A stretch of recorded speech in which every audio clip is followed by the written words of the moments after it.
Bonjour, vous êtes sur adenews.info et c'est parti pour votre revue de presse. Les journaux reviennent en grande partie sur le déroulement du procès de Karim Wade. La bataille sur la légitimité de la CREI fait rage, note le Populaire, au sujet de l'exception d'incompétence soulevée par les avocats de Karim Wade concernant la Cour de répression de l'enrichissement illicite. Les arguments et exemples ont fusé de partout hier pour prouver ou rejeter la légitimité de la Cour de répression de l'enrichissement illicite à juger Karim Wade. Pour conforter leur thèse en vue de convaincre le président de la Cour, rien n'a été laissé en rade par les deux camps, écrit le journal. Entre points de droit, débats contradictoires, pratiques et piques assassines, les avocats des deux parties ont durant 4 heures pris en haleine les magistrats dont la capacité de juger l'ancien ministre leur est arrachée par les avocats de ce dernier, renchérit l'Observateur. Selon le journal Le Quotidien, Ibrahim Khalil Bourgi, dit Bibo Bourgi, considéré comme un des principaux complices de l'ancien ministre, sera la clé de ce procès.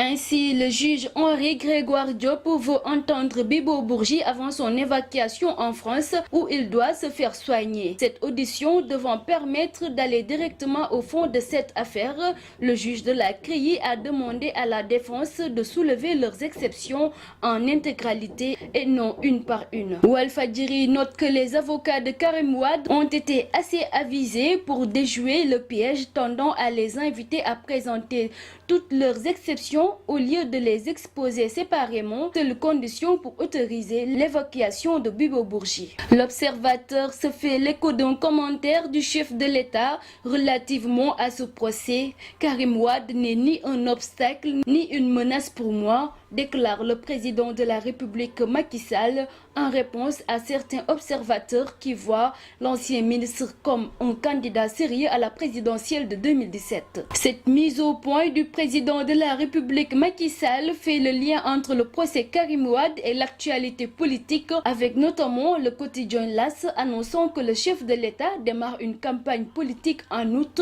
devant consister en une tournée. Pour ne pas perdre le fil avec les populations qui commencent à se poser des questions et à s'impatienter, 28 mois après son accession à la magistrature suprême, Macky Sall va renouer le contact, écrit-il. Le sociologue et ancien ministre conseiller Malick Ndiaye semble s'être fait pour sa part une religion. La gouvernance Macky Sall est partie pour être problématique, déclare-t-il à la une de Walfadjri. Cet universitaire vient de sortir un livre intitulé Sénégal, où va la République?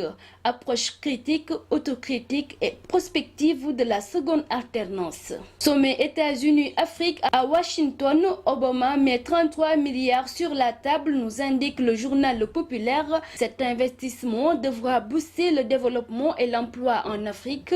Le président américain n'a pas manqué de faire la leçon aux dirigeants africains en dénonçant la corruption et la malgouvernance. Retard de la saison des pluies, le syndrome des sécheresses guette le Sénégal, titre l'Observateur.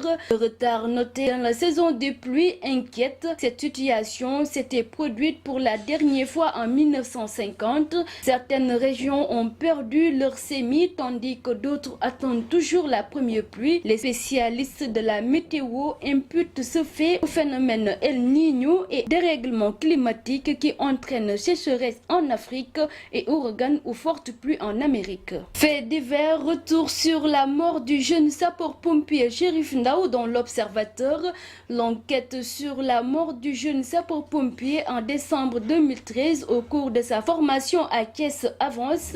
Le doyen des juges Maawa Sémou Diouf a inculpé hier 7 sapeurs-pompiers dont 2 adjudants. Les soldats du feu sont inculpés de torture et actes de barbarie ayant entraîné la mort du soldat. Ils sont placés sous mandat de dépôt. C'est fini pour votre revue de presse d'aujourd'hui sur adenews.info. Merci, à très bientôt.